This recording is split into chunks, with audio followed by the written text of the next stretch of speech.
साथियों नमस्कार। Real news channel में आपका हार्दिक स्वागत है।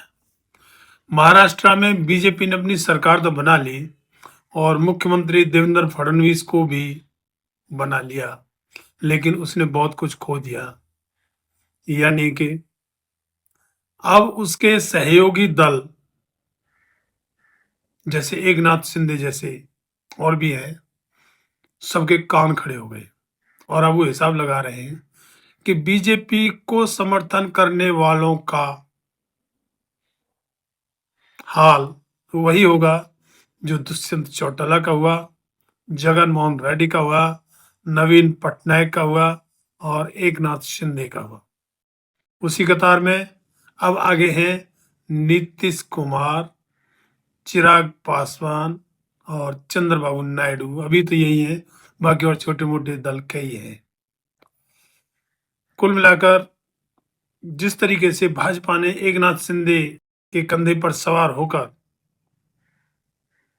यानी कि उनको आगे करके चुनाव जीता और चुनाव जीतने के बाद एकनाथ शिंदे को दूध में पड़ी मक्खी की तरह बाहर निकाल फेंका, उससे नीतीश कुमार एकदम सावधान हो गए और अब नीतीश कुमार को लगता है कि एकनाथ शिंदे जैसा ही हाल उनका भी होने वाला है। हालांकि ये बीजेपी को सहयोग करने वालों की लंबी फेहरिस्त है। जगन मोहन रेड्डी बहुमत की सरकार चला रहे थे, लेकिन चोरी छिपे बीजेपी से गलबैया करके बीजेपी के हर बिल को लोकसभा में पास करवा रहे थे, क्योंकि राज्यसभा और लोकसभा में उनके काफी सांसद थे। अंत में भारतीय जनता पार्टी ने जगनमोहन रेड्डी के प्रतिद्वंदी चंद्रबाबू नायडू से समझौता किया, गठबंधन किया और जगनमोहन रेड्डी को ही सत्ता से बाहर कर दिया। उसकी वजह सिर्फ ये थी कि जगनमोहन रेड्डी मुस्लिम वोट काफी लिए हुए थे और मुस्लिम वोटों के समर्थन से ही वो सत्ता में आए थे और सत्ता में आकर वो मुस्लिम वोटों की परवाह ना करके भारतीय जनता पार्टी को उसके बिलों पर चोरी छिपे समर्थन देते रहे, जिससे कि मुस्लिम वोट तो कटना ही था। और ऐसे हालातों में भारतीय जनता पार्टी ने उन हालातों को समझा भी और उनके प्रतिद्वंदी चंद्रबाबू नायडू से गठबंधन किया, जिस पर चंद्रबाबू नायडू सत्ता में आए और जगनमोहन रेड्डी का पत्ता साफ हो गया।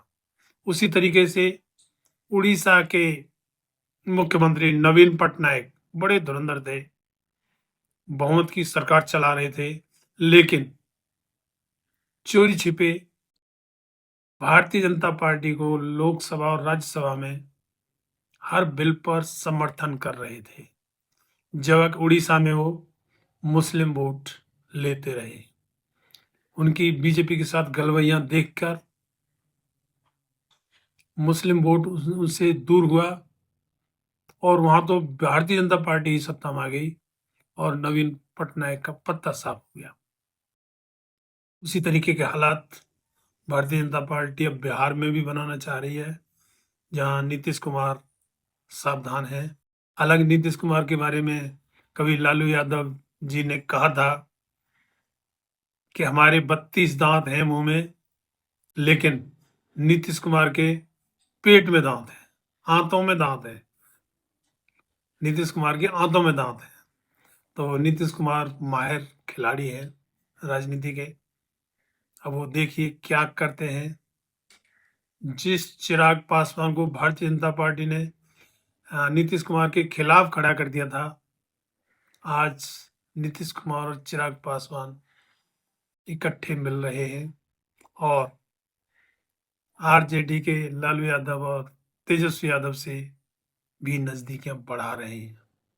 डर साफ है कि जो महाराष्ट्र में एकनाथ शिंदे के साथ बीजेपी ने किया है, वही बीजेपी बिहार में अब नीतीश कुमार और चिराग पासवान के साथ भी करना चाहते हैं। हालांकि चिराग पासवान के साथ तो पहले भी कर चुकी है, जब उनके चाचा पशुपति पारस को आगे करके चिराग पासवान को तकरीबन खत्म सा ही कर दिया था।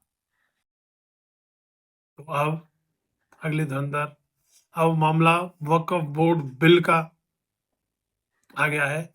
जो बीजेपी 2014 से लेकर 2024 तक हर बिल को बड़े आराम से धमाके के साथ पास करवा लेती थी, किसी की कोई परवाह नहीं करती थी, विपक्ष को बाहर फेंकवा देती थी, आज उसकी हिम्मत नहीं पड़ रही है कि वक्फ बोर्ड बिल को संसद में पेश कर दे। वजह साफ है, नीतीश कुमार, चंद्रबाबू नायडू और चिराग पासवान, जो बीजेपी के सहयोगी दल हैं और बीजेपी को समर्थन कर रहे हैं, लेकिन वो अपने अपने क्षेत्रों में मुस्लिम वोट भी ले रहे हैं। मुस्लिम वोट उनका आधार है, इसलिए वक्फ बोर्ड बिल पर वो बीजेपी का साथ देना तो चाहते हैं, लेकिन उन्हें डर भी लग रहा है। इसलिए बीजेपी की मुसीबत बनी हुई है, बीजेपी के गले की फांस वक्फ बोर्ड बना हुआ है। अब आगे देखते हैं आगे क्या होता है। देश की राजनीति करवट ले रही है। आज के समय में नरेंद्र मोदी भारत के प्रधानमंत्री जितने कमजोर प्रधानमंत्री बने हुए हैं, इतने कभी नहीं रहे। ये ऐसा समय है, सबसे नाजुक समय भारतीय जनता पार्टी के लिए ये है। हालांकि हरियाणा और महाराष्ट्र में दोनों जगह बीजेपी ने सरकार बना ली, किसी भी तरीके से बना ली, चाहे एलिगेशन कितने भी आ रहे हों, लेकिन फिलहाल सबसे कमजोर प्रधानमंत्री नरेंद्र मोदी है।